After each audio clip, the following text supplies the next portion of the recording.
So we go down to the starting line for the command to start engines. Race fans, are you ready? It's time for those most famous words in motorsports. Please welcome back women's basketball Olympic gold medalist Jennifer Azzi as she gives the command. Drivers, start your engines! From turn 7 onward, roll 1, get them off. Okay, turn on your pit lane speed limiter so we can see it here. Row 1, both cars hot. Yeah. Posted. You adjust the brake bias. Brake hot. 8 hot. 10 hot. 11 hot. Good job, guys. I copy all cars running. Beautiful day here in this area as we have temperatures in the low 70s. Just an incredible setting here as the drivers 22 strong get set to go 75 laps, a total of 175 miles. The race has been shortened by 5 laps from last year.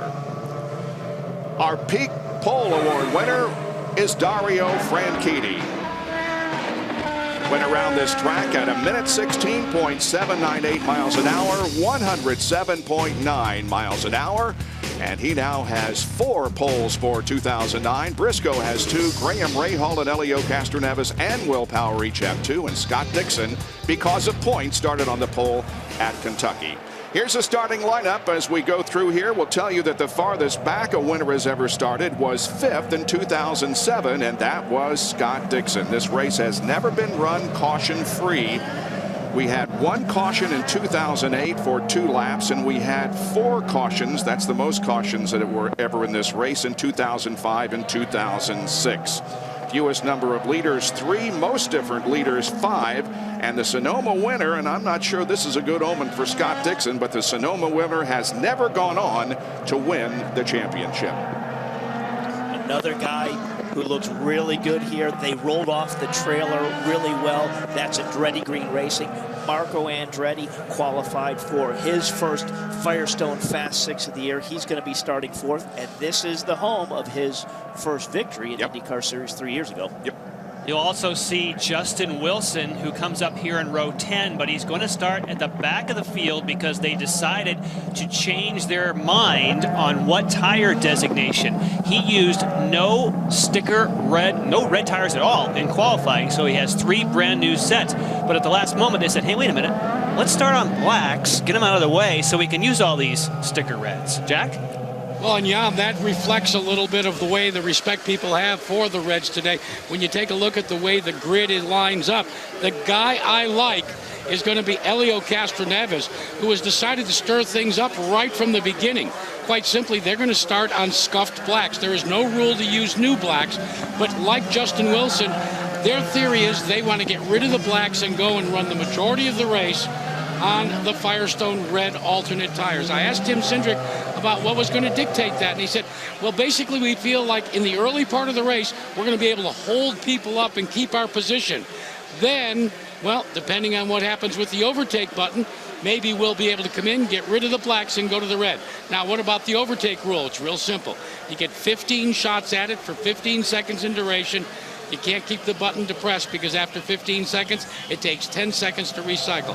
You want my early pick to maybe run to the front and lead this thing and maybe win? I like what Cindric and Elio Castroneves have done. Forget about the points. It's time for us to shake things up. And Jack, the interesting thing, I spoke to Elio about that choice. He said, I'm only making this choice because I'm way out of the championship. I have to roll the dice. If I was near the front of the championship, I'd never take that gamble. And one more thing to follow up on what both you guys are saying. I talked to Tim Cindric. He said what's going to make that work is when we do the pit stops to come in for those sticker red tires is we need it to be under green conditions so they can make good out laps and in laps on those softer red Firestone tires. Got some good onboard cameras that will enhance our coverage today. There's Justin Wilson. He, of course, will have of the final starting spots, so it'll be interesting to see him move up through the field. There is the 06 of Oriol Servia, who'll be starting in 17th position this afternoon. Ryan Hunter-Ray also has an onboard camera. He starts in 16th position. Coming off a good run at Mid-Ohio, there's Tony Kanaan. He starts 7th, one of the AGR drivers, of course. Elio Castro-Neves will also have an onboard camera. He is starting alongside our pole sitter, Dario Franchitti, and there is his onboard camera. The field now is in turn number 7. Lindy Thaxton has an update. Lindy? The team tells us they have a specific reason that they did that. They just don't want to share it. I can tell you right before the drivers pulled away, a lot of them were asking, why is Wilson in the back? Their strategists were telling them he changed the tires, and be aware he's got 3 brand new set of reds, and just remember that.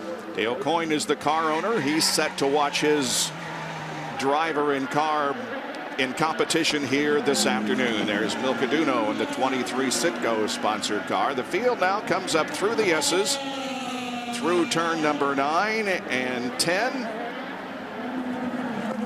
And keep an eye on Briscoe. Briscoe mentioned in the interview in the pre-race show, can I put a move here on Dario? Can I somehow out-drag him up the hill? This will be a great drag race.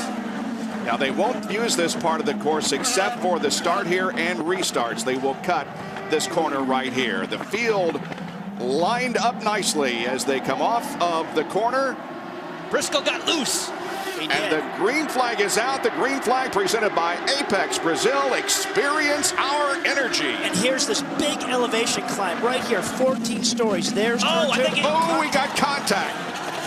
Montani. Several cars involved. Dixon is in the middle of the racetrack. Oh, there goes the keep it running. Keep it running. Go, go. Push him down the hill and let him pop that clutch. There's no reverse. There is no reverse, so he would have to go forward. Wow, we talked about championship and we talked about, he didn't qualify well because he had a brake problem, but anytime you're further back in the queue, this is what can happen. You get tangled up in somebody else's mess. There's just a lot more going on. Graham Rahal has had contact, obviously, with that smoke coming off the back of his car. They come down to turn number 7 for the first time. EJ Viso, it looks like, may have gone off course. He rejoins the He would have field. come from turn 4. Yeah, and he's got his left front is out of whack. And like you say, you can come through 4. Yeah, Kanaan is smoking as well. There were 4 or 5 cars. Did you guys just see that debris filing off that wall, too?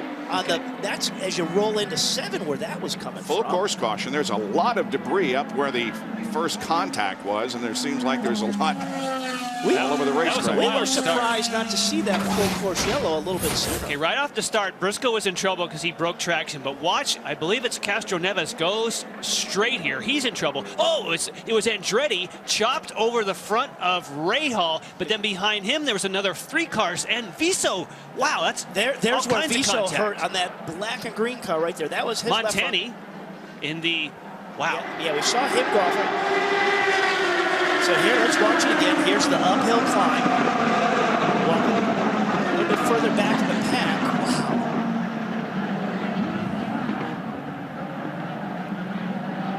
Wow. Did you guys see what happened to Dixon there? Now this time, let's look back around the Dixon area. Oh, he runs right into the back of Kanaan. Nobody hit him. He just got in there too hot.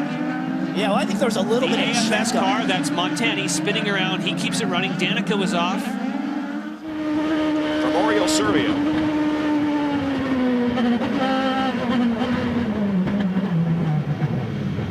Wow. He got through there clean. Yeah. So far, he hasn't anything. He's thinking, go, go, go. It's like, woo! How many spots did I just get? Because we know he didn't. Oh, no. He didn't qualify. Watch the black car of Andretti up ahead. That's the first contact. I believe he pulls and makes contact right there with Rahal. But that was the hit from behind on Kanaan. And I don't think really Kanaan slowed his pace too much. He just got hit from behind. He didn't necessarily check up, that being Kanaan, from what was in front of him. There was contact for Hunter-Ray, too. Yeah, with Dornbos. Wow, there's H. Wow. Danica Patrick's in for repairs. Down to Jack. Yeah, and it's going to be a long repair because the front end has been damaged on the right side. It's towing out. They're not quite sure what they're going to be able to do to affect repairs, but the 1+ is under the full course yellow. They do have some time to at least survey the damage and see if she can come back out. But it looks like her day may be cut very short in this boost car for AGR. Wow. That was a lot of contact in those first 2 corners. That was a lot of people. That's the most we've seen all year. TK has damage on the front end. Well, we're taking advantage here of no racing. We are under a full course caution. Stay with us. Indy Car nonstop coming up on Versus.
The Indy Car Grand Prix of Sonoma on Versus is presented by Apex Brazil.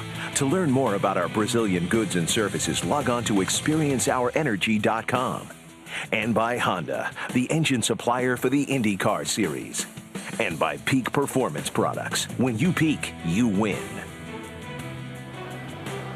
Well, a lot of contact at the top of the hill on the very first lap of this Indy Car race, and several teams are laid out, hoping that their driver will come in and some repairs can be made. Among them, Tony Kanaan and Scott Dixon, the championship points leader, who got in trouble. Here is Kanaan on pit lane. Notice the front of the car on the right there is flapping. Robbie, he's headed toward you.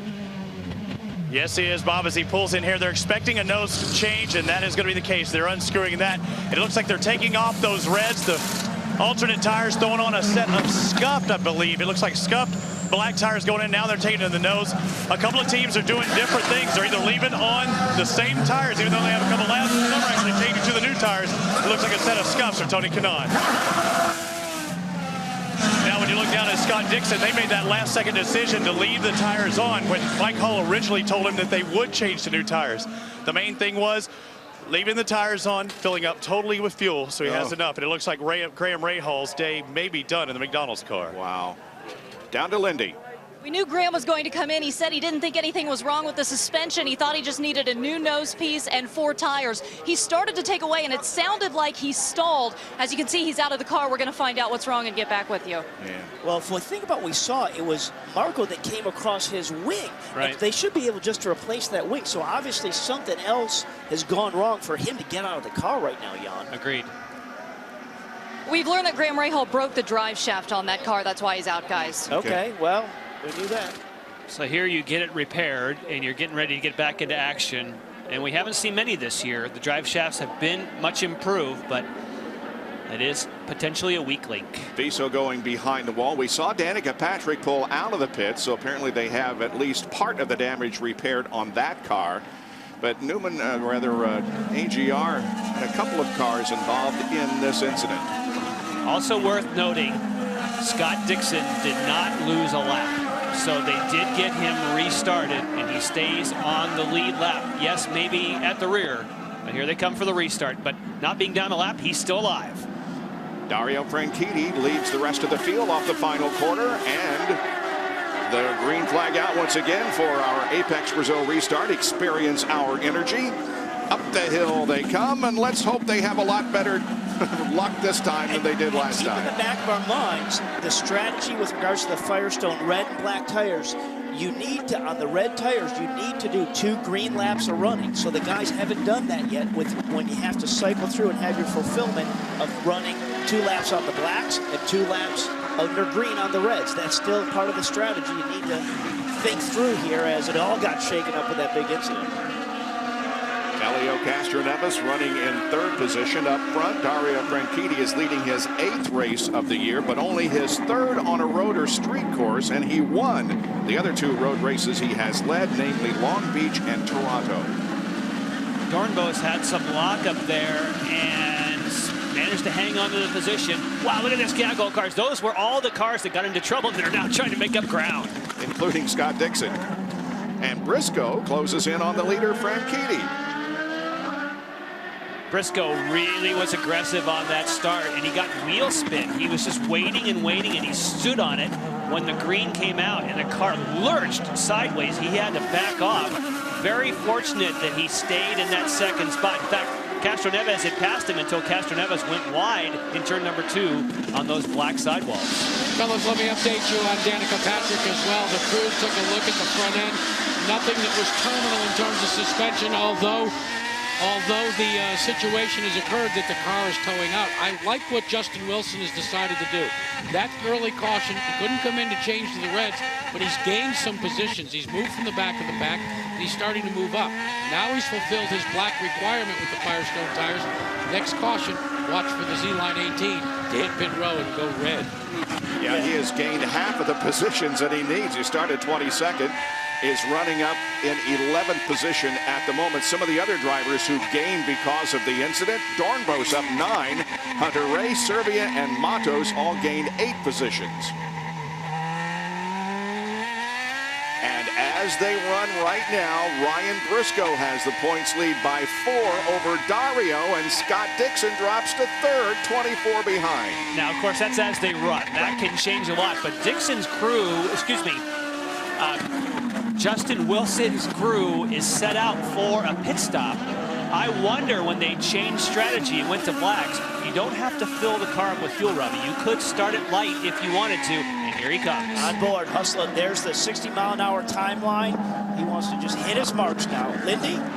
And we wondered if he would do this, and I just went up and asked Dale Coyne, is something wrong with the car? Why is he coming in? He said, no, the car is just fine. We just want to get on those reds, and it sounds like that's just part of his strategy all along. He told me in the driver's meeting, hey, we have 3 sticker sets of reds. Let's make it a 3-stop race. You can see those are brand new red tires. He's going to lose a lot of track position, but he now will have a fast out lap, and he's going to have another brand new set of red tires. The main thing is you're off a sequence, and that's what we're talking. Jack was talking earlier for Helio Castroneves being off sequence. If the race shakes up, that's where you want to be. And off sequence, and now he doesn't have any cars in front of him. He wants to run absolutely as hard and as fast as he can. There's Mr. Dixon. He's back into 15th position. TK right ahead of him in 14th. Meanwhile, up front, 1st and 2nd continue to run very closely together, separated by just about a half second. Well, the first 6 laps have been very, very interesting. We'll take a break and be back with more of the Indy Car Grand Prix of Sonoma from Infineon Raceway.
much of a break for the teams and the drivers in the Indy Car Series. After they leave the Golden Gate of San Francisco, they go to Chicagoland Speedway in Joliet, Illinois for the Peak Indy 300 next Saturday night at 9 o'clock Eastern Time here on Versus. That track has the 2 closest finishes in Indy Car Series history. Always a good race at Chicagoland. Join us Saturday night at 9 o'clock Eastern. All right, we're on board with Dario Franchitti, the leader of the race, over Ryan Briscoe, Castro Neves, Muto running 4th, and Dan Weldon is running in the 5th position, although we hear that he may have a problem with a bent front wing. There's Ryan Briscoe chasing down Dario Franchitti. There is the area that the crash occurred in yesterday between Will Power and Nelson Philippe. There's Weldon in the National Guard car. See if we can see any damage. Guys, I just want to talk about how much more comfortable Dan Weldon is coming into this race than he had the other road and street courses. His finishes there have been terrible, but they tested here a week ago Thursday, and they're really making minute adjustments. No major adjustments the entire time they've been here since practice yesterday, qualifying, and then warm up this morning. So he's got a car he likes much, much better. It's totally different than the car he had in the other road and street races. Running in 5th position at the moment, and unfortunately an early out for Graham Rahal, Jack. Well, Bob, it remains to be seen if it will be a permanent early out, because I understand the McDonald's team is going to try and get the car back ready for you to strap in.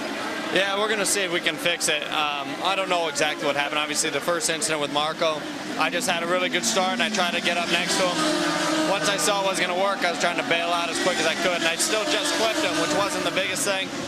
We came into the pits, and I didn't know if the half shaft was broken in the incident or the half shaft was broken because I released the clutch too early in the pits. But it's unfortunate because, I mean, basically, you know, now a good result is out of our way.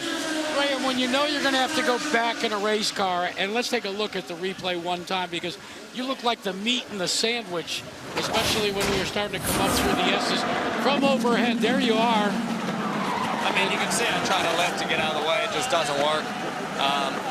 And then a whole bunch of other stuff happens right after me. But to be honest, just got a really good start. I really did. And when Marco pulled to the left in front of Hideki, it was a good opportunity. And I didn't try to make anything happen, just tried to lift, and it didn't work.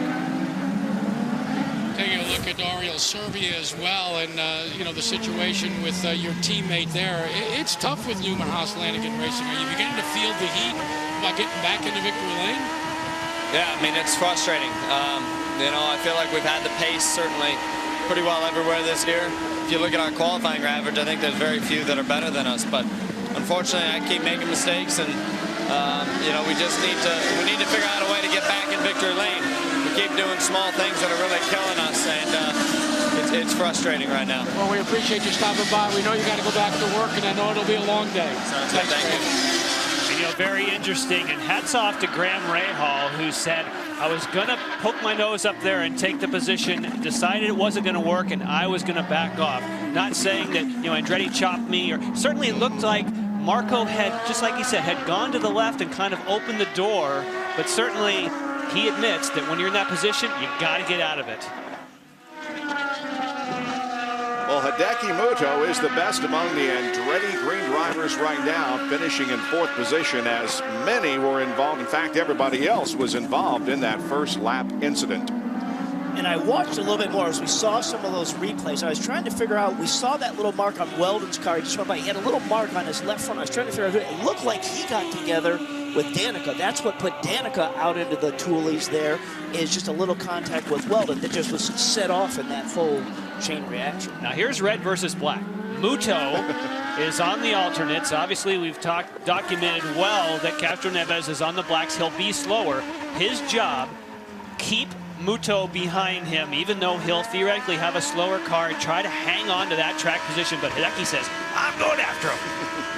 Good battle for 3rd position, but up front it is Dario Franchitti with about an 0.8 of a second lead now on Ryan Briscoe. Franchitti has led all the laps so far.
the second place driver, Ryan Briscoe, separated by about 0.8 of a second. Here comes third and fourth. That's Helio Castroneves and Hideki Muto.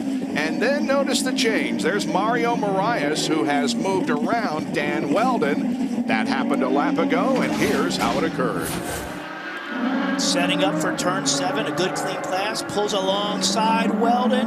Nice job, a little bit of lock up there, but he got the job done. Now Weldon just got to chase him back down. Look how fast that car is. We know that this car has been fast so many places. Mario Moraes, I mean, we saw him climbing all over this morning in that warm-up. We documented that well, that he and Castroneves. This is a fast car. He's now in clean air. Look at him go. Yep. And what? It's just a fast car. Talking about fast cars, I'm looking at the fastest laps turned by anybody right now. Briscoe has set the fastest lap, the fastest single lap. The next guy, remember who came in for those sticker red tires, and he's got more of them. That's Justin Wilson. He set the next fastest lap. And right now, again, we know Wilson's MO is just drive as hard as he can to try and come back up this field and then sequence through with track position and pit stops. Now for Mario, we heard him and Helio talk about that they spoke together this morning in the driver's meeting about that incident. They did the whole thing in Portuguese, and then Alonso Jr. came in and said, okay, Hammond, I don't tell me in English. I want to be sure you guys are cool. And everybody was all fine and friendly when it was over. But it was a toned down Portuguese, because I was also standing not far from you and I didn't hear any yelling or shouting. It was a toned down Portuguese. Of course, Mario Moraes drives for KV Racing Technology. Half the ownership is with Jimmy Vasser. Lindy? And Mario advanced 7 spots in the first lap alone. He was 4th fastest in this morning practice. What's he saying about the car right now? He hasn't said much, but we knew the car was good in the morning warm-up, and he's made some great passes. Obviously, we kept it clean through the mayhem in the first corner, but as we can see here, he's reeling in Muto. Got a great race plan. You know, we know he has the speed to do it, so we're pretty optimistic. I heard him say earlier he was feeling a little bit of vibration. Is that better now? Yeah, we had to change our front brake rotor after warm-up. Sometimes that happens, but I mean, that Azul car looks great on track. It's flying. I think we're going to be good late. Jimmy Vasser, thank you. Thank you. Mario Moraes in last year's race started 12th and finished in 10th position. And here's the reaction that Vasser had when he saw Mario get a ran down Weldon, pick up the position. Go. That's the go to the front seat. Well, he's worked so much with Mario, not just on car setup, but on driving technique. And when you have a guy who's lightning fast, but he has to work on racecraft, that's what Jimmy's been helping him with. And remember, Mario is only 20 years old, and this is his second full season in the Indy Car Series. I mean, so his learning curve is absolutely steep, and what a better guy to do that, Jimmy. Bright future ahead. Robbie Bryan continues to run in second spot. Yeah, running strong. I think you said he had the fastest lap just a moment ago. You talk about the excitement from Vasser. I'm in the Penske pit, and I looked over at Roger Penske. I said, is there any reason to do anything right now? And he goes, why would we? We're not racing him. We're racing Scott Dixon. Him meaning Dario Franchitti. I think he's happy where he is, even though he's turning fast laps, but he's still thinking about that number 9 car that's behind. And Dixon is mired way back in 15th position at the moment. But what Scott Dixon will do is he'll ride around in that 15th position and he'll save fuel like the Dickens. And maybe he'll try another Mid-Ohio, go a whole lot more laps than anyone else. And then maybe we'll see him back in the picture. Guys, as you ride aboard Helio Castroneves, you notice that there isn't any red sidewalls, there's white sidewalls. That means he's still on the blacks. I talked to Tim Cindric and I said, how is your strategy working out? And I like what he's talking about. He said, if you look ahead, we've got clear sailing. As long as we can continue to not be overtaken by Hideki Muto and make the times that we are, let's run the string out as far as we can. Means we'll have more available in terms of the alternate tires. I said, when do you think that you would begin to consider pitting off sequence? And Yana was interesting. He said, if by happenstance we start to close up, well, then we'll come in and go to the reds. Until then, we'll try and make fuel here. And Jack, I have a feeling they may not go off sequence. They'll just try and stay alive to get on sequence. We'll have to wait to see how that shakes out. And he's also going to always have clear track in front of him, that being Helio, because he's actually running about 6-7 tenths slower than Briscoe in front of him, who's on the reds. The captain, Roger Penske, shows his drivers running in second and third position. as Dario Franchitti continues to lead the Indy Car Grand Prix of Sonoma.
On the opening lap of this race, but everything is running okay now, except for the fact that a lot of the top contenders like Kanaan, Dixon, Andretti, Wilson, they're all back at the rear of the field as Dario Franchitti leads this race, has since dropped the green flag, and Ryan Briscoe runs second out. Of course, Dario wants to lead as many laps as he can because he can prevent Ryan from earning the 2-point bonuses or leading the most laps. At this points battle, every point is very, very important. We're showing you the inner between the leader and Scott Dixon, who is back in the 15th position. He is way back there. There's Ed Carpenter, Mike Conway. Here comes Kanaan in 14th. Dixon, Frank Montany running in 16th position behind Scott Dixon.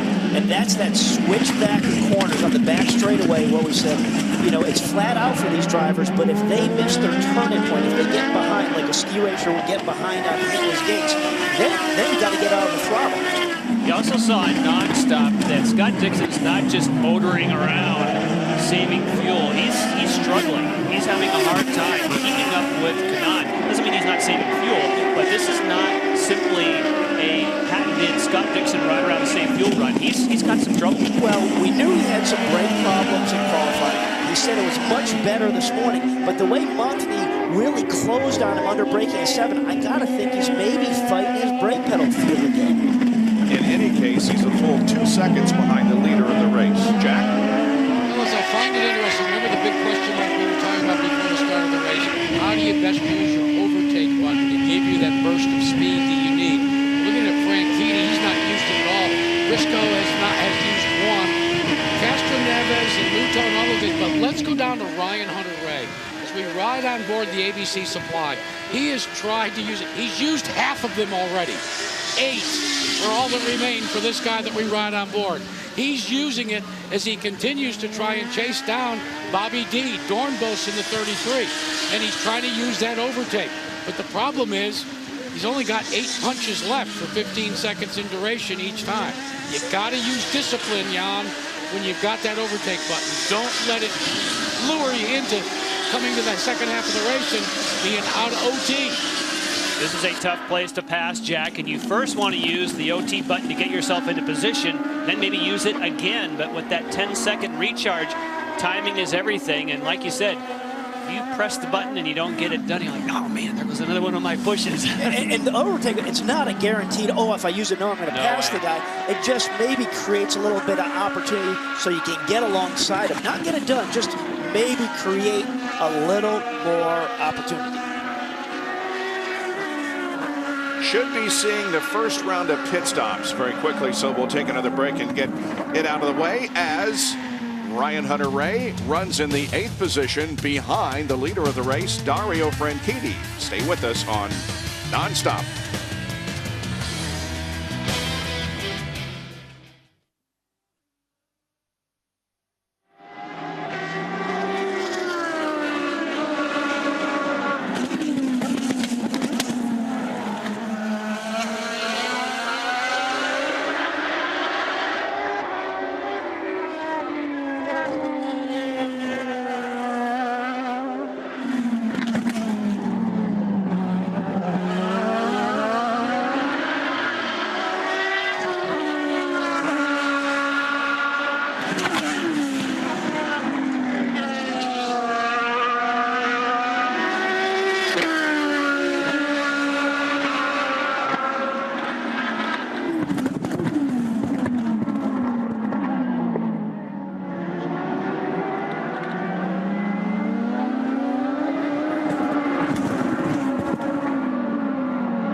Wednesday, September 2nd, Versus is back in the cage for a World Extreme Cage Fighting Interim Lightweight Championship battle.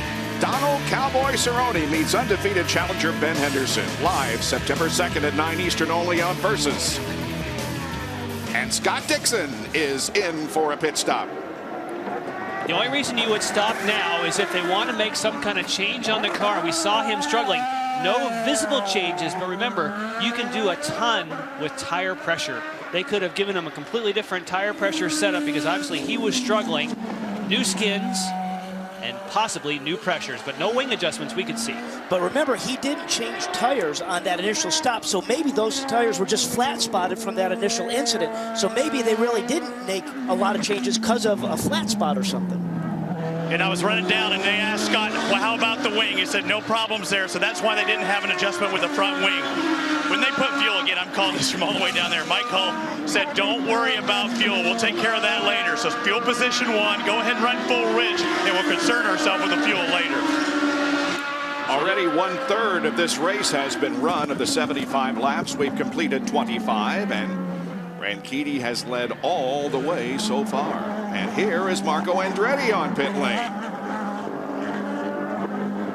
Really big bump as you make that little bend coming onto pit road there. You see every car just hit that, and their tires just bounce at a little bit of air underneath there. Very violent. Kyle Moyer calling in his driver, giving him the countdown, 3, 2, 1. They are going to take the black tires off and go to the Firestone alternate tire. Now remember, he was collected at the end of the race. So back on sequence, so to speak, as they take a full fuel load of ethanol, guys. So in a way, Jack, he is somewhat on a similar strategy. Oh, here comes Dixon. Do you guys remember a couple years ago? Isn't that a great indicator of an out lap versus a hot lap? Oh, right there. yeah. That's hot tires versus not up to pressure or hot yet. There's no tire warmers in this series. That's why timing is everything. I remember when I saw that. Remember the incident a couple years ago where Marco and Franchitti got together when they were coming up turn one there, and one of them was coming out of the pits? Woo! Dan Weldon is also on pit lane. He relinquishes 6th position, and Robbie Floyd, you should see him. Yes, he makes the left-hand turn, comes down. He's next just in front of Hideki Muto's pit. The National Guard number 4 was talking about understeer. The left front wing, the sideboard, and you can see it's clearly broke. The left front is broke. They may take a wing adjustment, but it's not going to be the case. They had an extra wing here, but they did not make that change. It is visibly broke. If you can take a look in tight there to that left front. So Weldon moves back out onto the racetrack. And you can see they put more wing in that car. And like Robbie said, that left front end plate definitely has some damage on it, but it doesn't look like it's doing anything that's really hurting the efficiencies of the way that front wing works. And here's Graham Rahal, who is back in the McDonald's-sponsored car, hoping to get out there and earn some positions. He is currently next to last, 21st, having completed only 2. EJ Viso is the only car officially out of the race. By the way, the 33, Robert Dornbos, did make a pit stop just a few minutes ago. Elio Castro-Neves is also on pit lane, getting rid of a tear-off. Robbie? All's fine and happy with the car. That's what I've been told. The red tires are out. His crew pulls up. Elio Castro-Neves, you don't see anybody making that move up towards the front of the car. Doesn't look like any type of adjustments whatsoever. A fuel load of fuel. I think that's what's key here right now. Red Firestone Firehogs, and back out it goes. Ryan Hunter-Reay getting a full fill of ethanol. He's back out on the track. With a different strategy, obviously has to get those 2 green laps on the blacks as well. 60 miles an hour is the speed limit on and off pit lane. Now he accelerates and begins to climb the hill. And there is Weldon. Weldon's got it done. And when Elio, I noticed when Elio went out and with that tire change, he went with the red sidewalls, but they were scuffed red. So he still got his fastest sticker red tires for that last final stop, and that's going to be his payday. And they made an experiment this morning in the warm-up. Here comes Briscoe, his teammate. They said when you leave the pits on blacks, you lose 1 second. It's a second faster in a lap on an out lap if you're on reds. Briscoe's now going, well, we assume he's going to go on blacks for the middle stint. And that's why a green stop, pit stop is so key for taking advantage either of the reds or the black, however you're looking at it. Great overhead shot, Robbie. Number 6 now decides to pull in as his crew takes off the reds and throws on another scuff set. It looks like a little bit of a ball action with a new set of Firestone blacks, but he had a bobble with the fuel right there. That's definitely going to cost him, Lindy. Oh, that was close. Reds off and they put the blacks on. They were hoping to get to lap 25, and they didn't have to pit until 27. Boy, Lindy, that was close. He was actually lighting up the tires before they disconnected the fuel. You look back, you see Oriol Servia as well as Rafael Matos getting service. So far, Franchitti has not hit pit road, and you've got obviously Briscoe out there hot-footing it at the same time that our leader is trying to build a gap. Rahal's car being pushed back onto pit lane. Well, what a great camera angle we had there to watch what happened with Marias as we saw him try and pull back with that probe and just get hung up. All right. Now look at the bump. Here's the bump section right in. There's that big bump. Wow. Look at that. Yeah, they painted it white so they would know how to miss it. Don't forget about Briscoe. He is out there flying. We'll find out if Franchitti made up enough time on that in-lap. The subtleties of it all. Robbie Floyd. I'm sure Dario Franchitti quite conscious about Ryan Briscoe out there as they take off the reds, throwing a brand new set of blacks, trying to get that full set of fuel. Not one adjustment. That looks like a time for the target Chip Ganassi crew. Again, not much talk from this camp. I think the car is that good for him right now because no adjustments for the number 10. There's Ryan. Where is Ryan Briscoe? There he beat is. him handily. Beat him handily. That shows if you can go one lap longer, that's a great advantage. Uh-oh, missing wing for Ryan Hunter-Reay.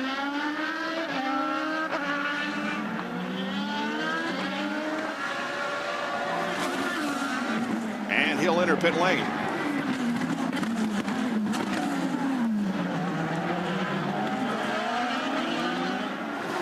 Goes Scott Dixon is back there with Ed Carpenter and Richard Antonucci. Here's Ryan Hunter-Reay. Coming down to turn 7 right here, which is as good a passing zone as you got. Not enough. No. You got to get up a little further alongside. We know Ryan Hunter-Reay has been using his overtake button a lot to this point. And Oriol Servia gave him some room. Oriol Servia just didn't dive to the apex. He knew he was coming, but unfortunately for Ryan Hunter-Reay, you know, he had an opportunity, but you got to get farther up than that. All right, nose piece is replaced, and away he goes.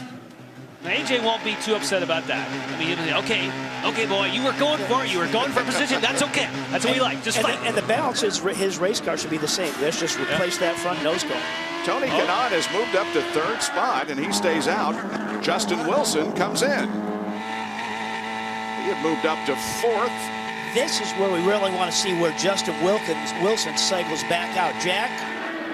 Justin Wilson will come in, and remember, we told you at the top of the show, he has got 3 brand new sets of Firestone Reds.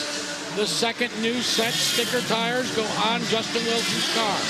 No adjustments vis-a-vis wing. An 8.5 second stop, but that's the time in the box. How quick can he get back and get back up to speed? Will he be able to gain a couple of more spots? When he did it, he was mid-pack, guys. Oh, and he just lost one to Carpenter and maybe to Dixon. Yeah, Dixon's got to keep that momentum, you would think, with long tires, but he doesn't. Oh, Scott goes off the course beam momentarily. Oh, where is he? Where is he? He's back. Oh, he comes. Even the camera couldn't find him. There he is. Oh, he got me. Where's Dixon? Dixon's by him. Where is he? He's on my left. He's on my right. No, he's not. But Dixon, I mean, we saw, you know, Wilson, remember back to St. Pete when he went out on sticker tires, was a brilliant drive of that race. Antonucci in the black. He's coming after him. Yeah, man. But Wilson just steps it up, and Antonucci down the inside. Yeah, that was nice. Yeah. Kanaan, of course, had been on pit road, so he could go longer. And back again. He comes in finally. And he might have taken a little bit too long to come in, guys. They're saying it's going to be really close on fuel. The way this team was setting up just a moment ago, I think they expected him the lap before. They threw a little more fuel in the tube, and they're setting things up. They're going to throw a used set of Firestone Reds on. Danica just behind him. But really, the fuel's the key. Because remember what happened to Justin Wilson? That's not going to be the case with Tony Kanaan. And the number 7 takes off right behind him. So no stalling there, even though they were very concerned on the ethanol. So both TK and Danica move back out, and Robert Dornbos is right behind TK as they get up to speed. And we've seen this before. Yep. Got him. He just takes a few corners to get spooled up. And Danica's got a whole bunch of people behind her trying to do the same thing. It just happened to Kanaan. Very tough to hold somebody back on those first 2 corners when you come out of the pit. And over the blind approach. Look at that, Robbie.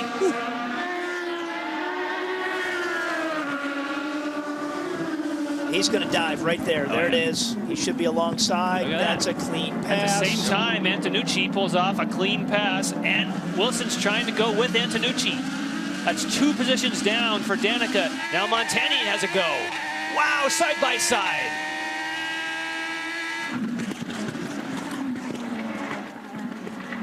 Now Marco. There, look at there's a dive. Here comes Marco. I gotcha.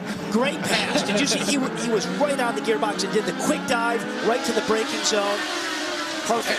And Robbie, he used the overtake button for the first time to initiate that pass. He hit that button. It gave him 15 seconds of added horsepower. Well, he timed that right. We said, when are people going to use it to their advantage and make sure it works? He did for that.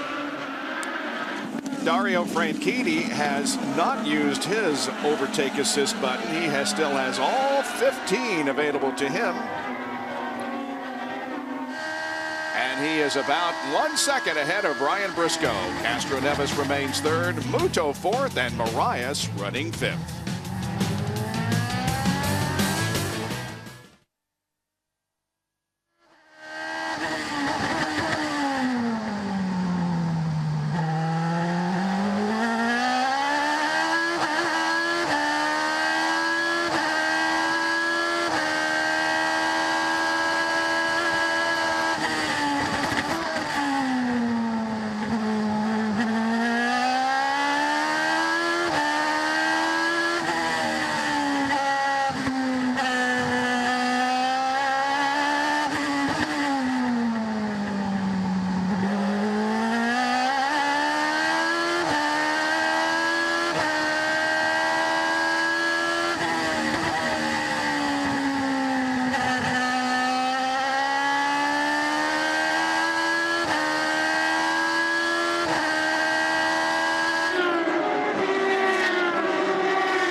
Robbie Buell, Jack Arute, Robbie Floyd, and Lindy Thaxton back at Infineon Raceway, Sonoma, California. We have seen some really good close racing here in the first 33 laps of this race.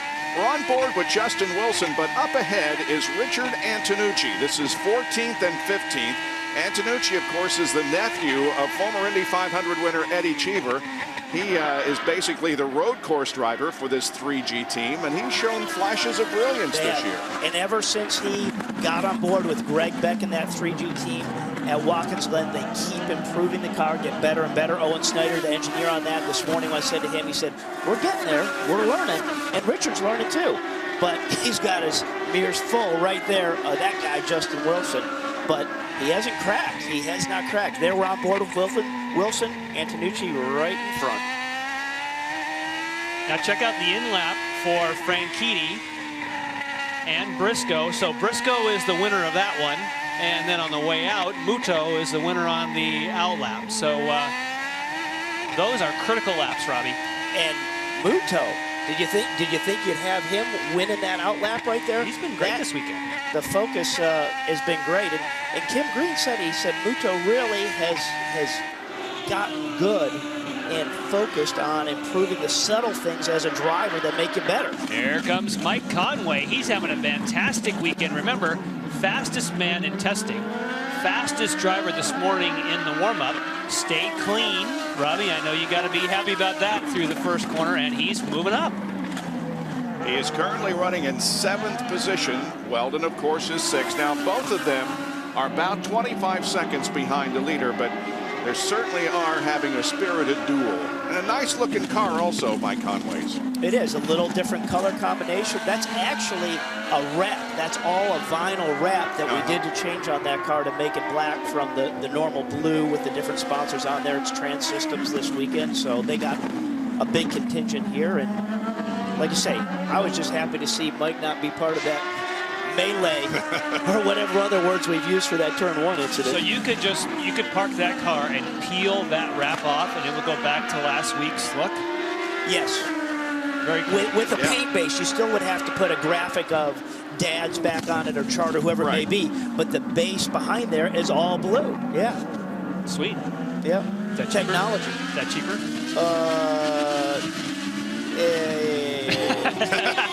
Okay, well, you don't have to tell us. Engineers don't like it if you're at a super speedway because it just isn't quite as clean, though. Road courses is okay. Scott Dixon up to 12th. He's behind Robert Dornbos. All these guys are on the same lap, and here's Dixon. He's not there. He's not there. Abort, abort. Yeah. You know, it looked like he was going to get the run. Then you saw, no, you're not going to get that done. And Dornbos did a good job just to give him enough of a window that they didn't get together. Dornbos is a pretty cool cucumber. He's not going to get rattled by that, even if it is Scott Dixon. He's pretty confident in his abilities, and he's not going to open the door. Down to Robbie Floyd with Chip Ganassi. I'm with Chip, and I was going to ask you questions about Dario, but when you're watching this, that's still your car, the number 9. What are your thoughts? I mean, right now my thoughts are on the 10. I'm not really paying much attention to the 9. Obviously, it was unfortunate there at the start, what happened to him. You'll have to ask Mike about him. As far as the number 10 goes, I haven't heard anything from Dario out there, and he hasn't been too happy with the car on road courses lately. What's been the turnaround today? Because, I mean, he obviously seems happy. I mean, he felt bad because his teammate came out here and did all the testing a few weeks ago, and Dario's taking advantage of it, you know, and that's what being a team's all about. In one respect, it's unfortunate they're not both up there right now. Are you happy with everything's going away right now? I mean, he's out in front. Is it one of those he's going fast and saving fuel deals? So far, so good. He's saving enough fuel. Going to give us a little bit of strategy maybe here later in the race. We got tire things going on with the Penske cars. We're looking to see which way they go on tires. We're okay right now. Interesting point, Chip, talking about that. Had the weekend off last week. Well, Scott did the test. Dario got to watch a little bit, and everybody did a little public service going to the Target House in Nashville for the St. Jude's Children's Hospital. So it was a busy week last week, even though it wasn't a race weekend. Well, it's interesting when we heard Chip say, okay, we're keeping a guy on the Penske car and what they're doing with regards to tires. And just looking at lap times right now with Dario and Ryan Briscoe, who are now on the black tires, they're running about a second slower. Look at, he's all over Montagne there. And these are teammates. But Elio, who's now on the Reds, is running a second a lap faster than those two guys that are first and second, Dario and Ryan. Yeah, Chip's saying, we're keeping an eye. They know that Elio's coming and has a different viewpoint. Elio is catching to Ryan, catching up to Ryan. And so he's been doing that at a second a lap faster to come right on the gearbox of his teammate. All first three separated by just a little over a second. That second car up ahead is the leader, Franchitti, and Briscoe is right ahead of Elio. And Elio said that the choice for tires was as much his. I mean, it was a team decision. They didn't tell him, okay, we're starting on blacks. He wanted to also roll the dice. And now because he's running there in the top 3, theoretically, this is when you want to make hay.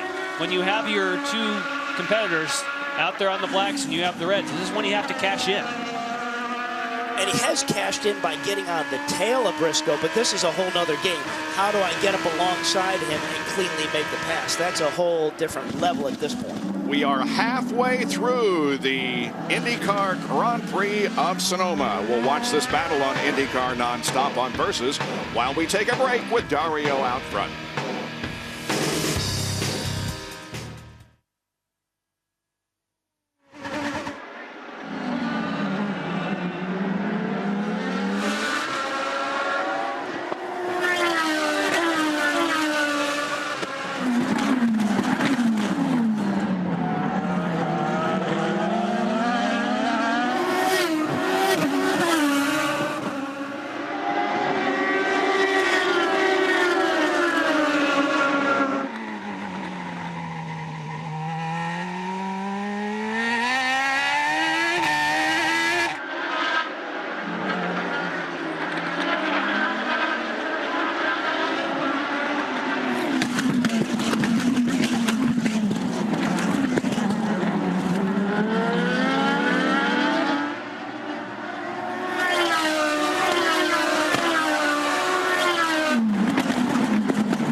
at the Indy Car Grand Prix of Sonoma. It's pretty close. Dario Franchitti leads Ryan Briscoe and Helio Castroneves. As they run right now, Briscoe has a 4-point advantage on Dario Franchitti, but Dario has clinched the 2 bonus points for leading the most laps today. That gives him 10 bonus points for the year, the same as teammate Scott Dixon. Briscoe has 9 bonus points for the season. Robbie?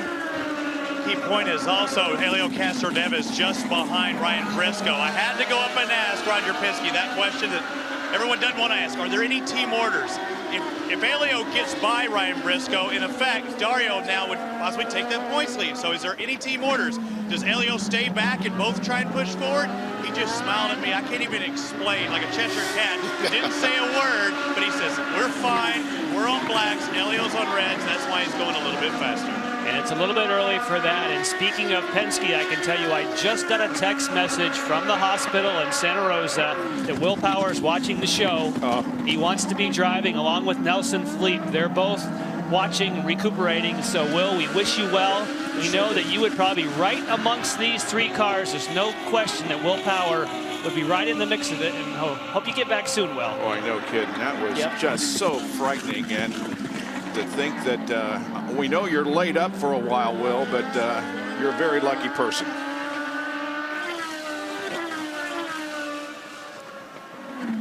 Hey guys, I'm taking a look at this point in the race, and who do I like and who do I not like? We talked a little bit about Ryan Briscoe, but let's take a look at the leader for just a second.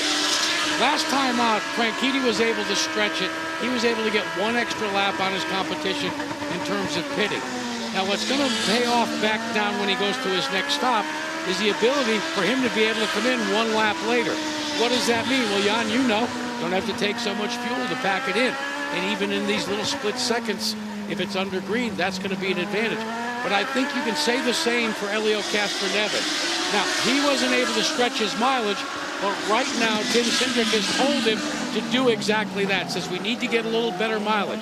I think Team Penske wants to try and keep pace with Dario Franchitti in terms of the number of laps they do on their full fuel loads. Say that 6 times swiftly. While we watch 11th and 12th here, Dixon, there's Montany, who got off course and is getting back up to speed. Montany in his debut in the Indy Car Series had a little incident with Richard Antonucci, we understand. Rafa Matos is up there ahead of Tony Kanaan, and Matos is having a good race for Lusso Dragon Racing, running in 9th spot. And more on that from Lindy. And Rafa Matos has had a long week after he tested here last weekend. He went to Brazil to be with his mom for her 3rd round of chemotherapy. He has a pink ribbon on his car. He is complaining of a little bit of understeer. They are considering making some tire pressure adjustments. And Lindy, he told me this morning that the reason they were struggling is they had 2 or 3 things, Robbie, they were working on, like going over the top of the hill, some high-speed push, or this. In other words, they finally had to say, we can't find a compromise. We have to figure out the one thing we need to fix. They tried to always keep fixing 3 things at a time. They said, as soon as we picked out what's the most important and worked on that, he went straight forward. Yeah, and it's so tough to figure out what it is when you're changing 3 variables at once. You got to do 1 each time so you know what it is. And just as we were watching that, we talk about the overtake button to pass somebody. Again, it is a good defensive tool, and right when we were talking about Rafa, he was going to that button to protect his position against that guy right there, Tony Kanaan. And Montany has come into pit lane. And they have the nose off the car. Montany driving the AFS, that's automatic fire sprinklers. This team, of course, fields a 2-car team in the Firestone Indy Lights for J.R. Hildebrand, the points leader in the series, and Sebastian Saavedra. And Montany, of course, did all the testing for Andretti Green Racing at this racetrack. He came similar to what we heard Scott Dixon did the testing for Target Chip Ganassi Racing, and obviously he must have found a good setup. Yep. Other than the first corner, they've been fast. So here's that instant. There he is, Montany going down the inside as they go into turn 11, and Antonucci was coming down and you can see it bent the left front suspension. That's why he's in the pits now. You can clearly see that upper A-arm was bent. And probably enough of a contact where it bent something on the right front of Antonucci. We'll see if he gets in the pits here in a second. 1st, 2nd, and 3rd right here. 45 laps completed, 30 more to go in the Indy Car Grand Prix of Sonoma. Franchitti leads.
These three continue to run very, very close together, especially second and third, as Elio has been right on the rear wing of Ryan Briscoe for the past few laps.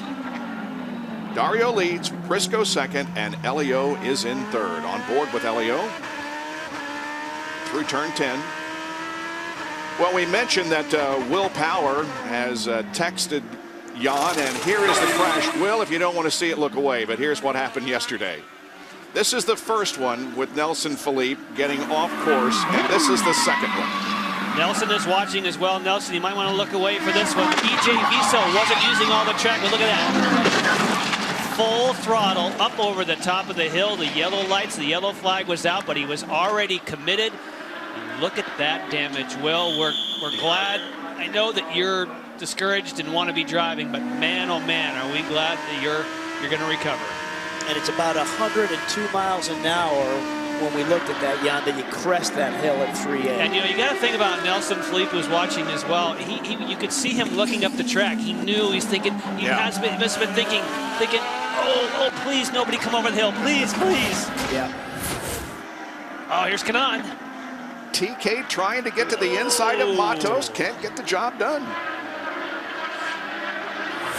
So they continue to run 9th and 10th. Rafa 9th, TK 10th.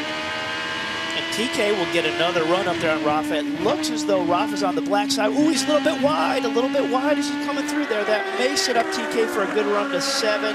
Not close enough, but it is the Firestone Reds versus the Blacks, and TK's on the Reds. Ilka Duno enters pit lane.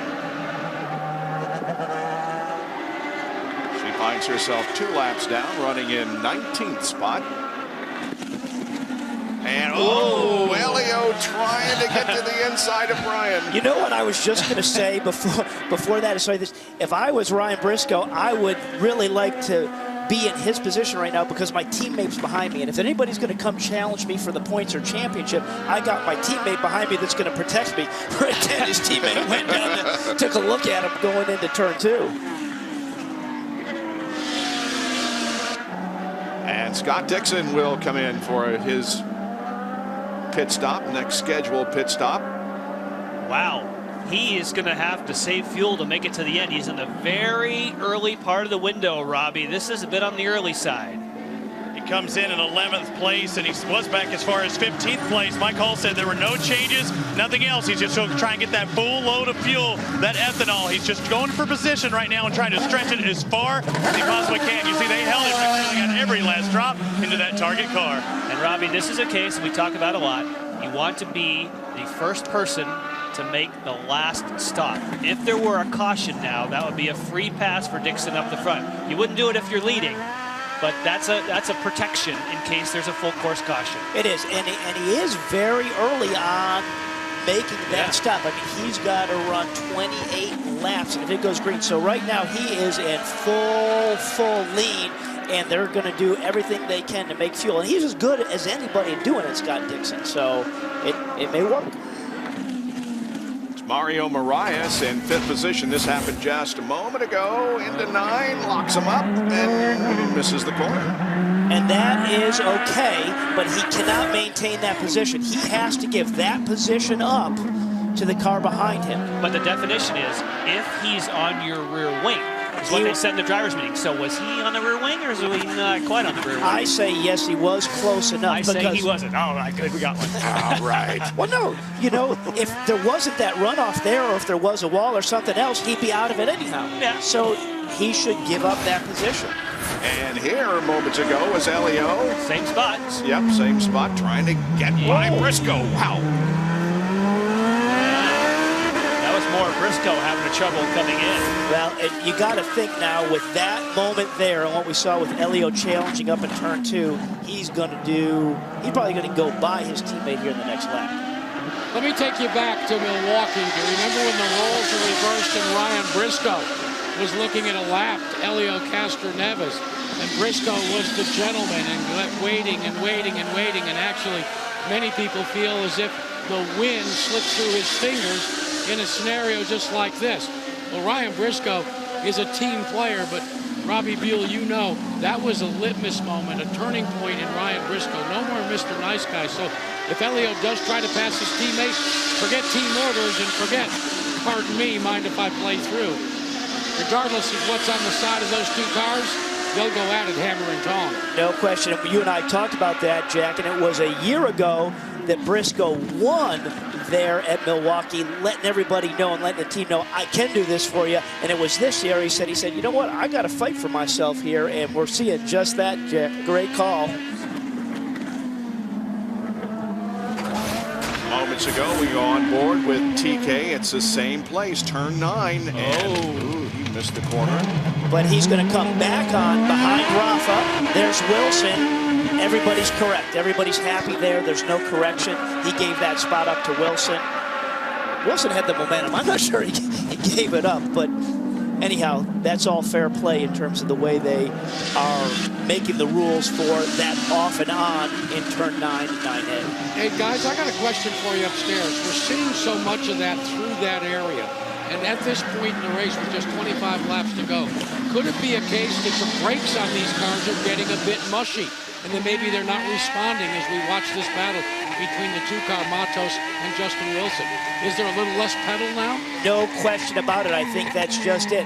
You know, there's so much temperature that we've had in these guys. We haven't had any yellows that's allowed these guys to get off the brake pedals to cool them down. So the brake pedal is getting very, very hot. Those rotors get very hot, and that pedal just gets a little long and a little soft, and that's probably just what we're seeing in that big brake zone.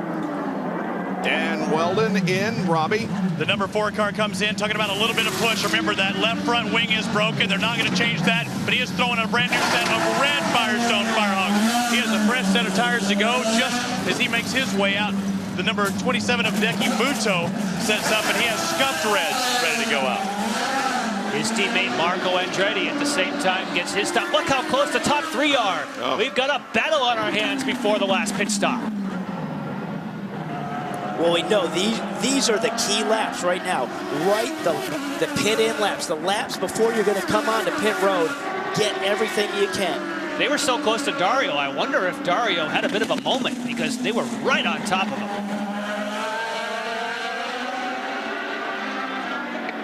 This next round of pit stops amongst these 3 guys right here is going to be fantastic to see how that shakes out. And now the 27 makes his way up. The scuffed reds. Kim Green said that he was looking forward to those scuffed reds going on there. He thinks they're a lot faster. Again, making sure they have a full accompaniment of fuel. And they do that as he comes down in a little over 11.9 seconds. Lindy? Mario Moraes comes in. He gets no changes in red tires. As you know, he missed the last race when his father passed away. He is dedicated, driving a great race today for his dad. So far, so good. Every other lap, they're telling him, Mario, stay smart and stay smooth. Well, he is with that. Did you see it was 11.9 seconds waiting on fuel there? For Muto? For yeah, Muto. It seemed like an eternity. It did. We were watching. It was like, come on, come on. Let's go, let's go. Rafa Matos goes back onto the course. But boy, this is Briscoe really had good a moment up front. into 9.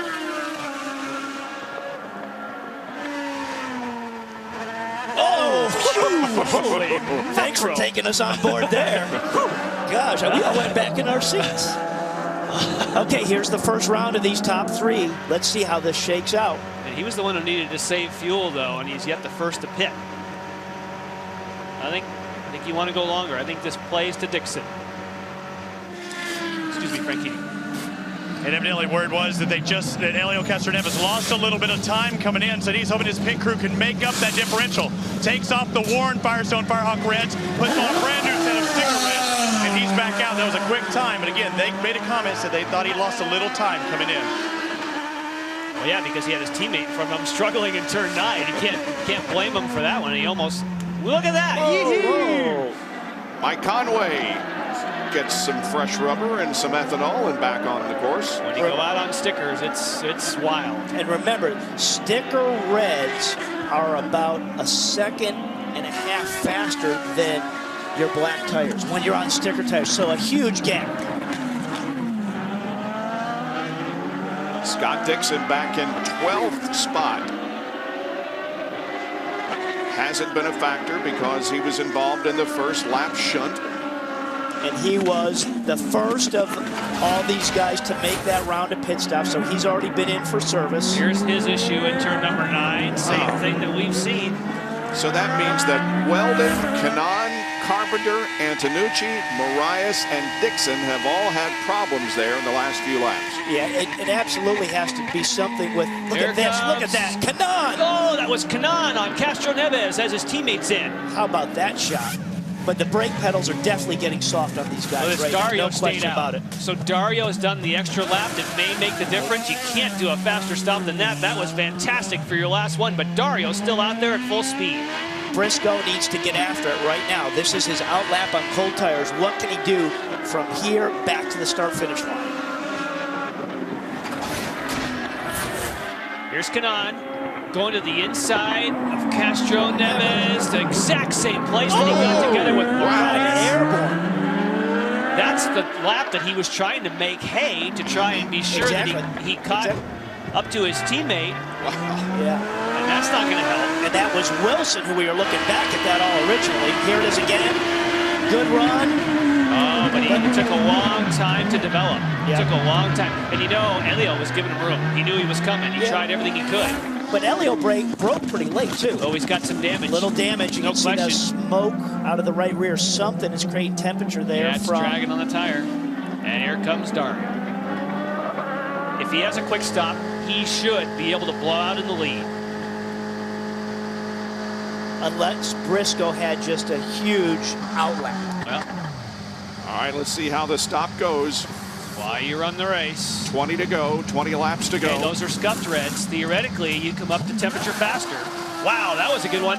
Less than 7 seconds. All right, where's Ryan? I think sticker reds are as good as anything of coming back up to temperature. He should pop under the bridge just about now. Franchitti definitely laid down. His in-lap was good because we didn't even see Briscoe there coming through turn one. He just was popping under that bridge as we cut to Kanaan. Here's TK stop. Boy, his week has not started off well. Earlier in practice yesterday, he actually broke the shaft that goes into the master cylinder. It almost could have been an ugly situation for TK. Right now, I think it's fuel that they've been most concerned with. They throw on the red scuffed tires, and this guy who won here back in the inaugural season, 2005, and he's having nothing like that easy race he did back in 05. Well, speaking of easy race, Robbie, Dario Franchitti came out way ahead of Ryan Briscoe, showing that if you can run longer, you can take advantage of that. Amazing that Castro Neves is still going. That piece of bodywork that was rubbing must have rubbed itself off, but there is a definite large mark on his right rear tire. You can see it from there. Yeah, it looked like it was that right rear wheel ramp or kick-up actually spun back and was just kind of putting a groove into that right rear. Kind of scary to punctures that tire, though. That's, as I say, they got to keep an eye on that. Guys, when you watch Dario Franchitti and the advantage he has over Ryan Briscoe, you were all remarking about his in-lap. Remember, Franchitti has used judiciously the overtake button. Guess when he used it?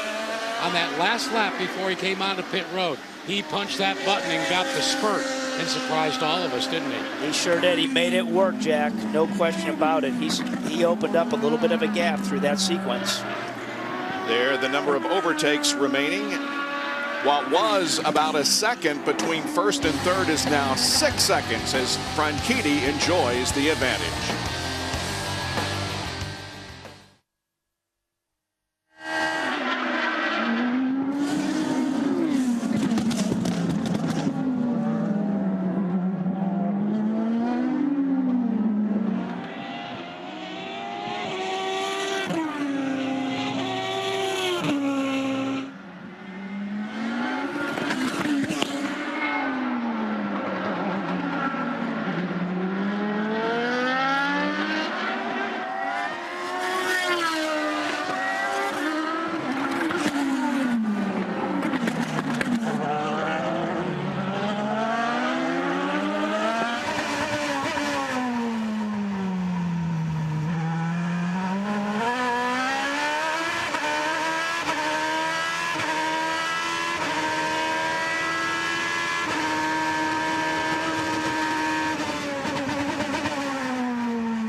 This season, college football is on Versus. Saturday, September 12th, 3:30 Eastern, the Wyoming Cowboys host #2 Texas Longhorns. And Saturday, September 19th at 7 o'clock Eastern, the Florida State Seminoles head to Provo to take on the BYU Cougars. College football is on Versus.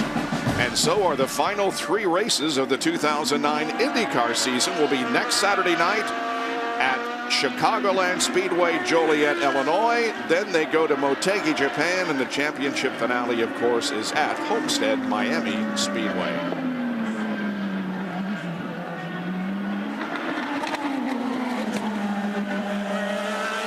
Scott Dixon running in 12th position. Marco Andretti running in 13th with 17 laps to go. Scott Dixon still has to ride around very carefully even to make it to the end. Of course, Tony Kanaan was involved in that contact with Castroneves. Look at that smoke and the piece fly off the back of Castroneves, and Kanaan blew by and went into the pits. Castroneves continued, and nice job by Justin Wilson just picking up a spot. He's Guys, up to let's 8. remember, we talked about Justin Wilson electing to go to the back to get rid of the black tires as quickly as possible. Why? Because he's the only driver, as we alluded to, that had 3 sets of sticker Firestone alternates, those red tires. He is now on a set of stickers. Everybody else is on a set of scuffs, and he is starting to carve his way to the front by using that advantage.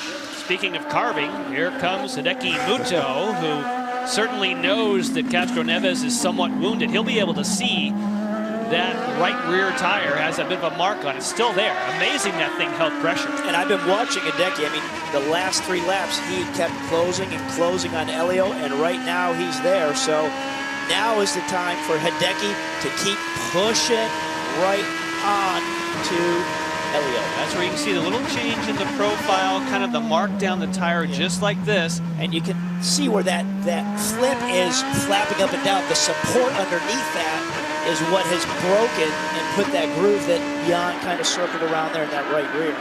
Take a look at how Justin Wilson got around Dan Weldon. This is the carousel, turn 6, sweeping downhill. Big elevation change there, about 80 feet. And he's on the button. That was his left hand going for the button for a little bit of overtake. See ya. You know, we say, oh, you know, Justin Wilson had a tough time in qualifying, which he did, but you can always pass. Wow. Yeah, Muto's moved to 3rd. And he's gone. And there was a piece of debris in turn number 1. Yep. I wonder with 15 laps to go if they would want to go get that piece of debris. Yeah, let's just keep it a local yellow if they're going to do it. Here's the pass by Hideki into turn 9. Big braking. And excuse me. That all counts. Playing through. Thank you. Yeah, good heads up by Elio to give him a little bit of a break. There it is. Elio says, oh, I'm coming in. No, I'm not. Keep fighting. No, I tell you. What are you doing? Get going. Excitement. Go ahead, Jack. Sorry. Yeah, one of the things that Hideki Muto has done with his team with Kim Green, they knew in the middle part of the race that they were going to be a little bit slow. Why? Because they wanted to make fuel. They wanted to stretch things. They are now in an enviable position. And boy, you can see, look at that debris right in the center. The car streaked by on the high side of it. But getting back to the Muto situation, he can go full rich the rest of the way. Muto has been able to use that to his advantage in other road course races. He has certainly picked up his game, and now all of a sudden he's feeling blood in the water as he tries to better his 3rd position and maybe get by Briscoe before this thing is over.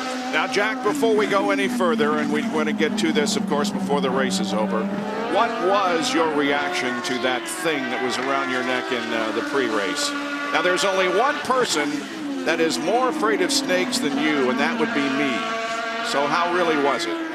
Do you know what catatonia looks like when you're catatonic? I would rather, well, I'm speechless. All I've been thinking about since that happened is I've had nightmares, and I just have to figure out a way to get even with DJV, so that's not fair. And he goes, oh, well, kiss the snake. Yeah, right. That's when I wanted to put it right in his kisser. It's been quite a weekend here on Versus. Yesterday, you heard Robbie Buell say that the taller you are, the more stupid your feet are. So it's... Well, it's just further from your brain to your feet. Yeah. And so I'm shorter than you. So me at 6'3", I would be a lot more stupid than you. Well, we got a good battle here as Ryan Briscoe is very, very close to our leader, Dario Franchitti. Now, Franchitti has led every lap so far, and in 181 previous IndyCar Series events, only one time has a driver led flag to flag. That was back in 2003 when Scott Dixon led all 206 laps of a rain-shortened event at Richmond.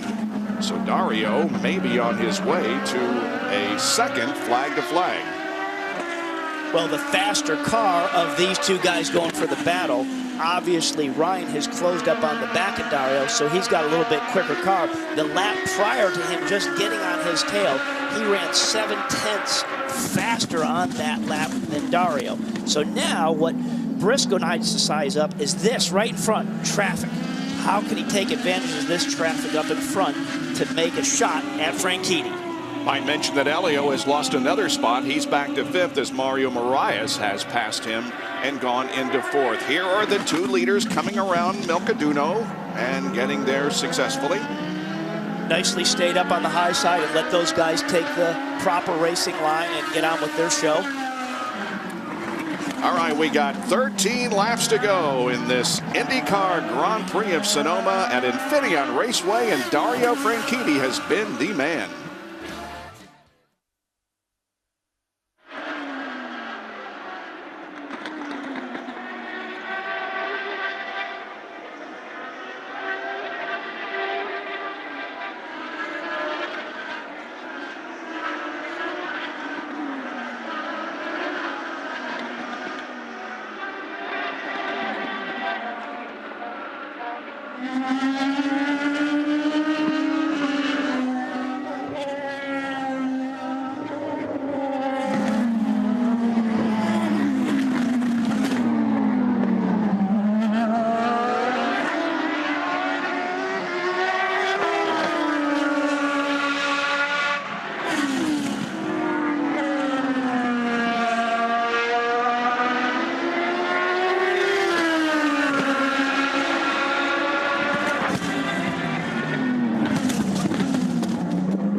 Laps to go. Here's what's happened so far.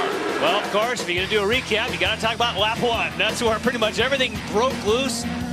Marco Andretti contact, Scott Dixon contact, Montani spinning around.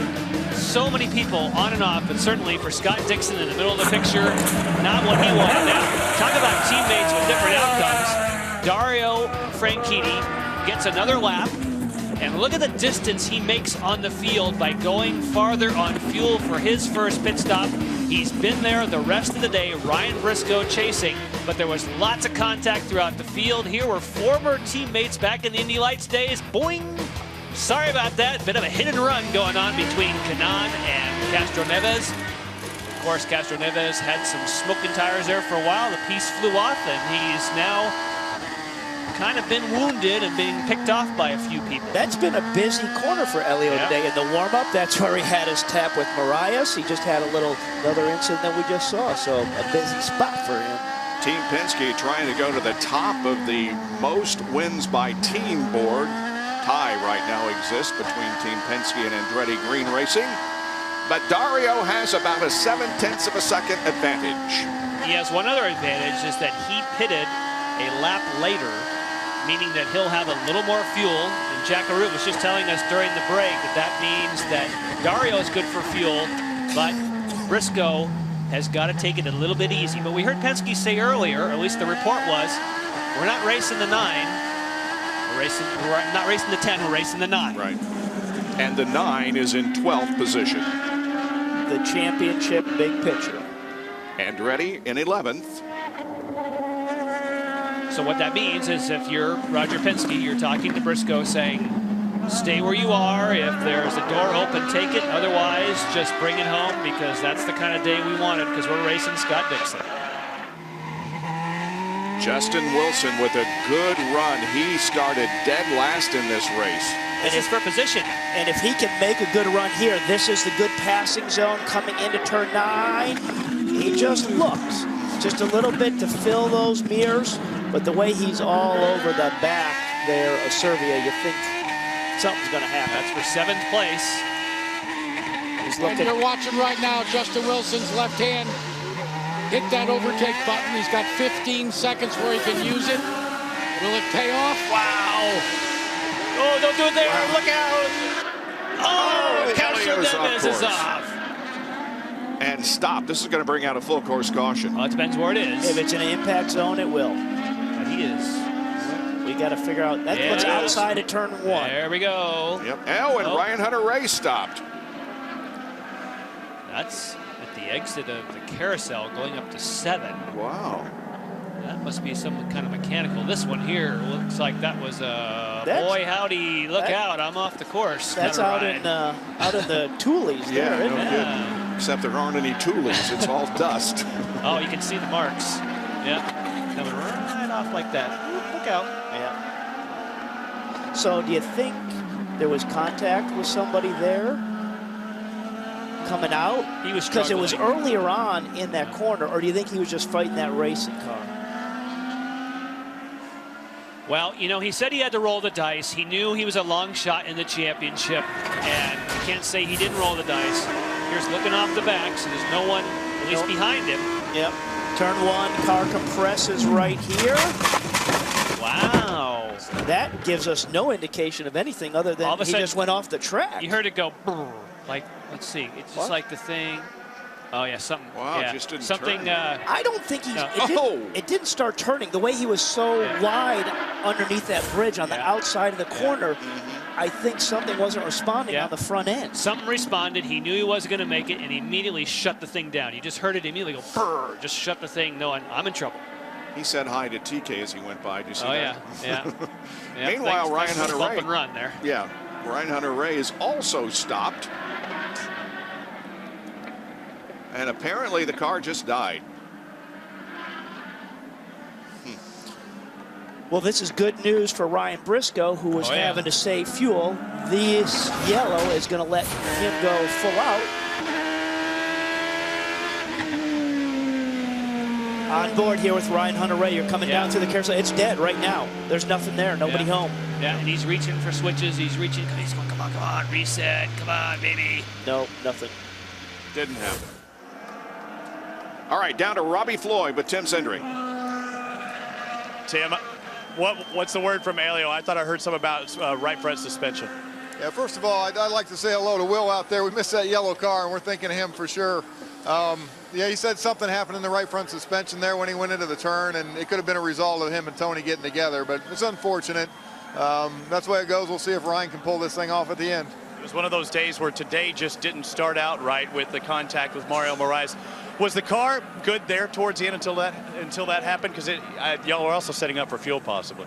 Yeah, it was good. You know, we were obviously trying to get track position on that last pit stop cycle, and didn't quite get there. And obviously Justin and Tony kind of held us up on our out laps, but that's the way it goes.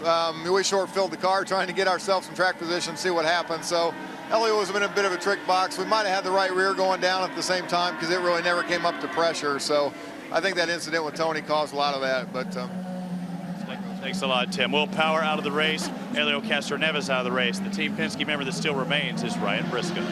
Well, this is going to be very interesting when we go back to racing. Right now, we have 7 laps to go as Elio Castro Neves' car off the corner has caused our full course caution. Back in a moment.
Grand Prix of Sonoma on Versus is brought to you by Peak Performance Products. When you peak, you win. And by Apex Brazil. To learn more about our Brazilian goods and services, log on to experienceourenergy.com. And by Honda, the engine supplier for the Indy Car series. And of course, speaking of Brazil, that's where the 2010 IndyCar season will start. But we have 3 more races to go after this one in the 2009 season. And it looks like that finally going to get Elio's car out of the position that it stopped in, and it's been an up and down day for Elio, mostly down. This was this battle between Mario Moraes and Castro Neves. This is practice. We heard Robbie Floyd talk earlier, and we actually interviewed both of them about that. This is the race itself. Okay, this is all right. You're racing now. Tony Kanaan comes in, almost exactly the same spot. Tim Cindric thinks that's where some of the damage had happened, and here is when the suspension apparently let go, and he flies up, and this thing is totally beached. Kind of want to sneeze after you see that shot, don't you, with all the dust, Jack? Guys, let's take a look at some strategy. I like Franchitti and the opportunity he has to win this race, but you know I really like? I like Justin Wilson. I like what Dale Coyne, Bill Pappas, and that company has done. He told me last night, Dale Coyne said, I had a real sleepless night trying to figure out what to do. They rolled the dice, and with this yellow flag and the bunch up that takes place, watch for Justin Wilson on the next couple of laps to try and make some hay. Can he get a podium finish out of what turned out starting yesterday to be a bad weekend? I tend to think he could get 4th, and with a little bit of luck, he might get 3rd before this thing's over. It depends on your definition of making hay, because we certainly saw Castro Neves' version of that. But I think, Robbie, you and I were just saying, Hideki Muto, followed by Mario Moraes, followed by Conway Servia, and now, as Jack was saying, Justin Wilson. That group right in there, they don't care about the championship. I think that's going to be a barn burner. It is. Oh, we used to say at home, Grandma, put your teeth in your pocketbook. It's about to get wild. Well, speaking of wild finishes, I'll make a bit of a transition there. Marco Andretti, remember in his very first Indianapolis 500, the battle he had with Sam Hornish Jr.? It's a subject of our...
For that race, don't we? And by the way, the finish last night doesn't reflect it, but our buddy Sam Hornish Jr. had a good run at Bristol.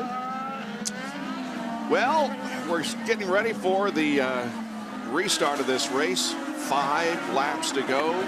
Franchitti, Briscoe, Muto, Moraes, and Conway are the top 5. And here we go. Dario leads him off the corner, ready for the Apex Brazil Experience Our Energy restart, and let's see what happens. Wilson's on it already. And everybody's going to that overtake button right now. Justin Wilson couldn't make up any ground there. That's Oriol Serbia right ahead of him or beside him, whichever the case might be. And what Oriol Serbia did, guys, to hold off Justin Wilson, hit the OT. They gave him just what he needed. But Justin on those reds, look at that. He's all comes. The air got taken off the front of the car, but boy, he's trying. Now's the time. Be patient right here. Now set up the run off of here so you can do something clean going into 7, which is just a good brake zone. And Serbia got off there well. Yeah, he did. Not going to happen there, Justin, is it? You want to talk about evenly matched cars? It doesn't get any closer than this. One little slip up and you're going down. 1, 2, 3, 4, 5, 6 cars that we can all see from his in-car camera.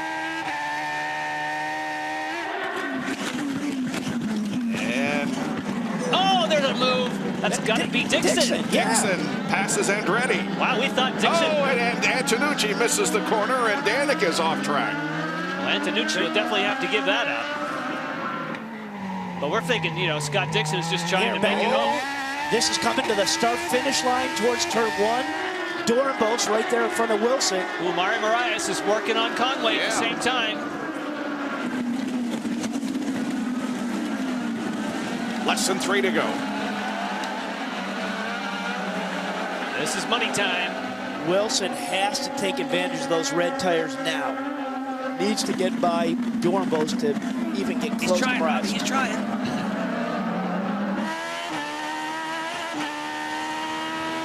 Looking back off of Dorenbos here, coming into the carousel corner at Wilson. Serbia. Excuse me, Serbia.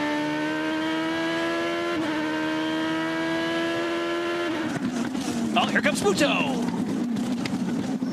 Whoa! Look at Conway. Conway takes the position. Conway moves to 3rd. Wow. I got bad news for you, though, Robbie.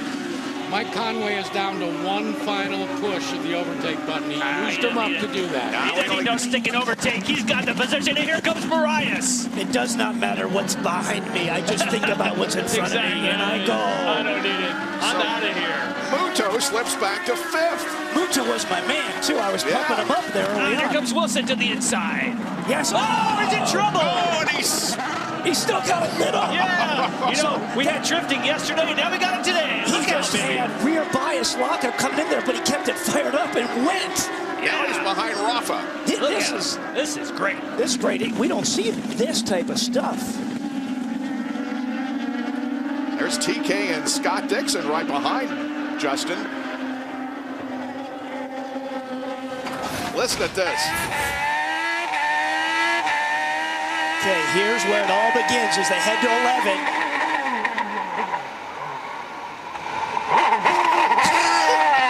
That thing never even stopped. Here. Just put the clutch in. Put the clutch in. Oh, man. He's looking back off of Serbia.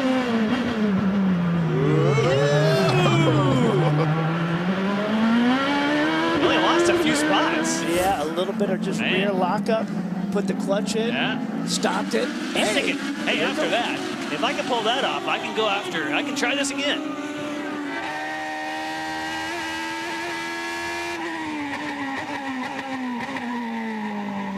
Well, through all that, way to go, Mike Conway. If he stays there, he's going to make the podium. Yeah, no kidding.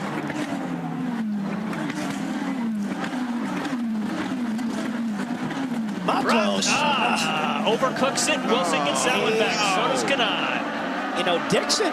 White flag. Right there. Yeah, like you said, Dixon. Hey, hello, Scott. Where'd you come from? Yeah, he's up to the top 10. And we now have our first 2 drivers that are out of overtake. Andretti and Mike Conway used it up that last lap.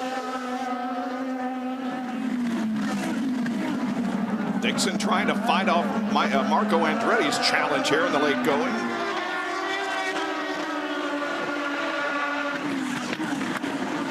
And look at this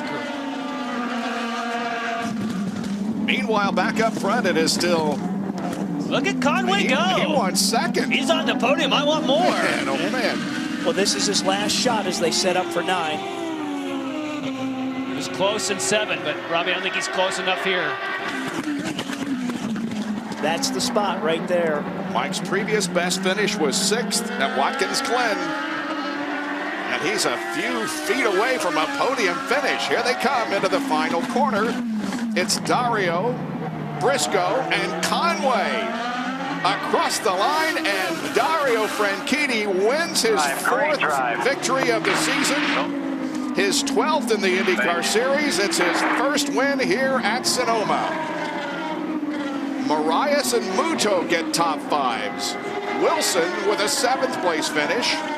And where's Scott Dixon? Back to 14th. He must have spun. He spun in the last corner. I really think Franchitti, the play to win this race is that lap he put in qualifying to put himself on the pole. He went on to lead every race, or every lap, but I think it goes back to that brilliant lap that put him on the pole. Down to Robbie with Chip.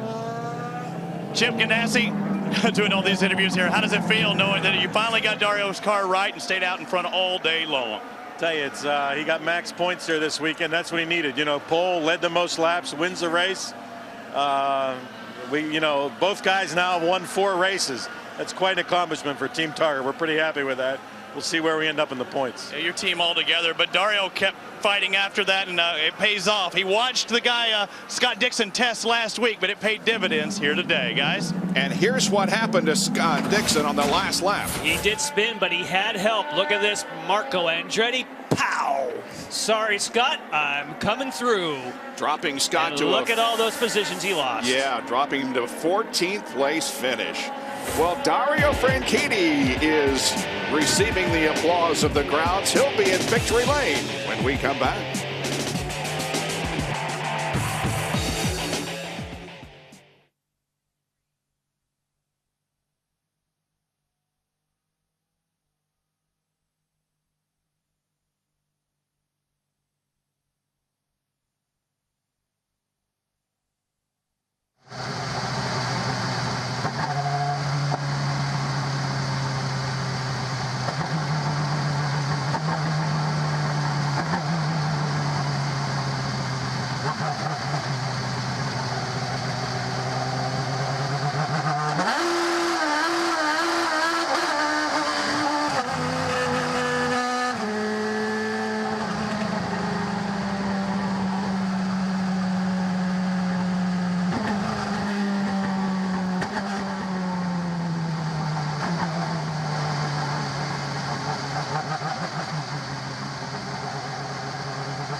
No, she's saying. Shelby, you guys can help us over there.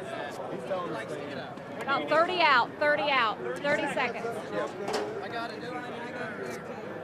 I get those ones.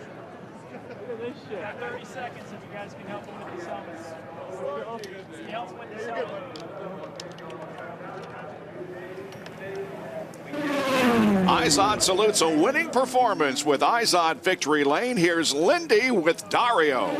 Dario Franchitti just getting his helmet off. This is his 4th win this year, his first win here at this race. There are more than 300 guests from Target here this weekend, and they are surrounding Victory Lane. Dario, get on out of here and talk to us here. Did making pole position, Dario, here it all comes. Was being on pole here at this race really a big difference for you in your race? I think it was critical. Track position was critical today, and I probably wasn't the most interesting race for the fans, but I did what I had to do today. I kept the Target car out front, and we stuck to our pit strategy. I kept a good consistent pace.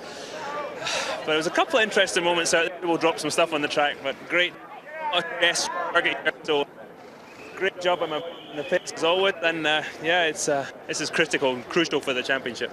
And at the beginning and even some parts throughout, did you have any idea at the mayhem behind you? Thanks, brother. I saw some bits of cars in the middle of the track, so I had some idea, but bits were too small to work out who it was, so I didn't know. But it was definitely a fun race out there for me. A great day. Congratulations, Dario. Thank you. Robbie? Thanks a lot, Lindy. Ryan Briscoe doing the final debriefing, and let me tell you, you're 4 points ahead. The points battle changes again, but this time in your hands. Consistency wins championship. 7 second-place finishes. That's consistent, bud. Yeah, it is. You know, who would have thought a couple of years ago? But let me get run over here. No, but it's been good. I think, you know, if we're going to win this championship, I'm going to have to win at least one of the last 3 here. So it's that close. It's tough. Scott had a tough weekend, which helps us out a little bit, but Dario got maximum points, and he's right there. So we've just got to keep getting these points, and you know, coming in second it gets old a little bit, but we know we're up there, and the wins are going to come. Strong on the road and street, and we know how fast you're on the ovals. Good luck at the next stop at Chicagoland, guys. All right, Rob, this is Dario's 22nd win in American Open wheel racing. That moves him into a tie for 14th place with Emerson Fittipaldi and Helio Castroneves. Just in front of him with 24 legendary names, Bobby Rahal and Roger Ward. Dario wins at Infineon in the Indy Car Grand Prix of Sonoma.